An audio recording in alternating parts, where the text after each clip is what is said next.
I was really surprised to hear that my friend, who's only 25, is making a will. Do you think I should have one too? Absolutely. It's a good idea for everyone. You never know what might happen, and having a will helps make sure your partner, kids, or family are looked after if something happens to you. You can also name a trusted person to be your executor, the person who will make sure your wishes are followed after your death. So how do I go about this? Although you don't have to go to a solicitor, they can guide you through all your options to reach what you feel is the right decision. They'll also make sure you comply with all the formalities to make a valid will. Many solicitors' websites have some really good information on the process and the requirements. What would the cost of this be? During Will Month, many solicitors offer to write a will without charging you, but they will suggest that you make a donation to the charity they're supporting by doing this. Of course, you can ask friends and family for recommendations too, or use the Law Society's Find a Solicitor tool on their website, www.lawscot.org.uk.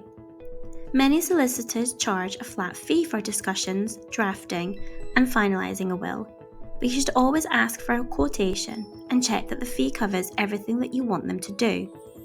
Once I've found a solicitor, what do I do? The solicitor might ask you to fill out a form to give details before your first appointment, and they'll let you know what documents you need to bring. It's important to be very open and honest with them about your situation, so they can give you the best personalised advice. If you decide to hire them, they'll give you a terms of business letter, setting out what they will do, what you should do, and their fees. It's important to check this and ask questions if there's anything that you don't understand. How long is this going to take? That's something your solicitor should tell you. If you want this done urgently, you need to let them know. But if you want time to think about your options, you can ask them to hold back a bit. However, do try to give them your final decision as soon as possible so that they can draw up a version for you to check. So how does it get finalised? Once you get the draft, take your time to go through it carefully and make sure it says exactly what you want. If anything is unclear or you don't understand certain terms, don't hesitate to ask your solicitor to explain things in a different way, and of course you can ask for changes if you've changed your mind in the meantime. The solicitor might ask a few questions again. This is to make sure that you fully understand and are happy with everything. They will make sure you and your witnesses sign in the right way to ensure the document is fully correct.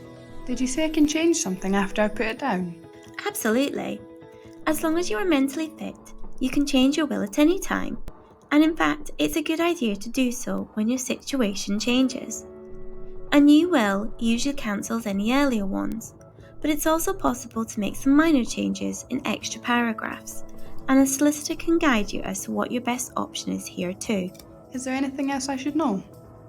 Always feel free to ask your solicitor if you think of anything later that you forgot to mention, or if you can't remember what you talked about. Also, it's really important to keep your will safe and make sure that an executor or a family member knows where to find it when they need it. To find out more, go to our section on the website on consumer guides or go to our social media pages for further information.